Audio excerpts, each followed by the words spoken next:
नमस्ते। जानते हैं, कभी कभी जिंदगी में सबसे बड़े बदलाव ऐसे एक कदम से आते हैं जो हमने सोचा भी नहीं होता। आज हम पौराणिक कथाओं की एक ऐसी ही कमाल की कहानी की बात करेंगे, सफला एकादशी की कथा। ये कहानी हमें सिखाती है कि कैसे एक छोटा सा अनजाने में किया गया काम भी सफलता और मोक्ष के दरवाजे खोल सकता है।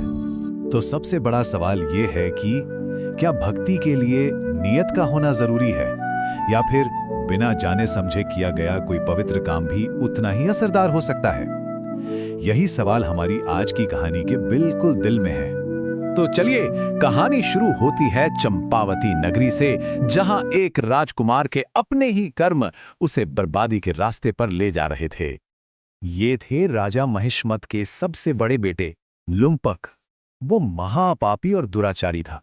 मतलब देवताओं की बुराई करना, ब्राह्मणों का अपमान, जुआ खेलना और हर तरह का गलत काम करना, ये सब तो उसकी रोज की आदत बन चुकी थी। वो धर्म के रास्ते से आप कह सकते हैं पूरी तरह भटक चुका था। जाहिर है बेटे की इन हरकतों से पिता राजा महिष्मत बहुत ज्यादा दुखी थे।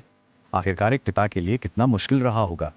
पर उन्होंने भारी मन से लुम्पक को राज्य से ही बाहर निकाल दिया और उसे जंगल में अपने हाल पर जीने के लिए छोड़ दिया। और अब कहानी एक ऐसे मोड़ पर पहुंचती है जहां से लुम्पक की जिंदगी हमेशा के लिए बदलने वाली थी। राज्य से निकाले जाने के बाद अब उसका घर वो घना जंगल था और यहीं उसकी असली परीक्षा होनी थी।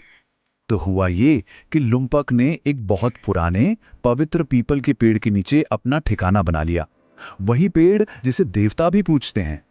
वो जानवरों का शिकार करके जैसे तैसे अपना गुजारा तो कर रहा था, पर उसकी हालत बहुत ही खराब थी।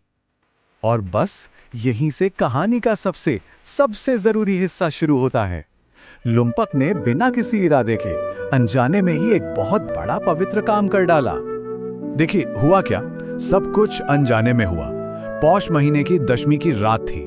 ठंड इतनी ज्यादा थी कि बेचारा लुम्पक सो ही नहीं पाया, तो पूरी रात जागता रहा। अगले दिन थी सफला एकादशी और भूख के मारे उसका बुरा हाल था।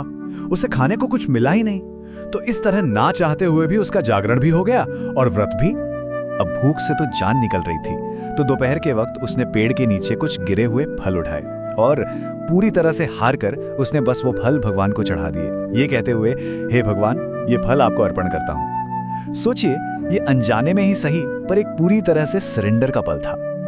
और जानते हैं, उस एक छोटे से अनजाने से काम ने एक ऐसा चमत्कार कर दिया जिसने सब कुछ बदल कर रख दिया।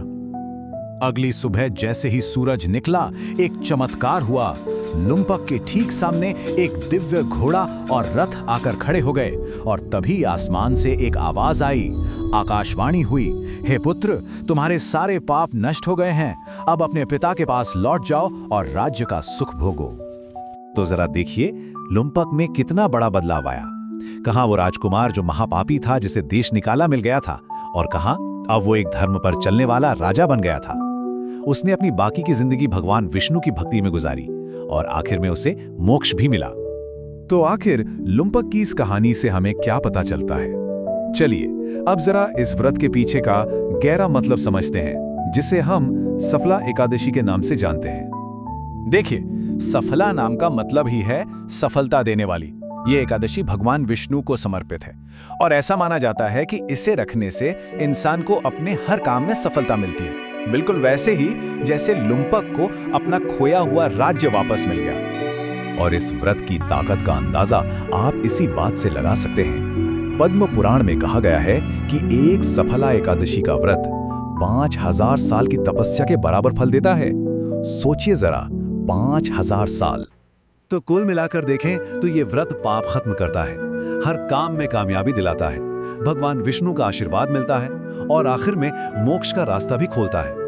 लुम्पक की पूरी जिंदगी इन सभी बातों का जीता जागता सबूत है। और आखिर में ये कहानी हमें एक बहुत गहरे सवाल के साथ छोड़ जाती है। सोचिए, लुम्पक की भक्ति तो अनजाने में हुई थी, फिर भी उसे इतना बड़ा फल मिला। तो जरा सोचकर देखिए, अगर कोई पूरे दिल से, पूरी श्रद्धा से कोई काम करे तो उसकी ताकत क्या होगी।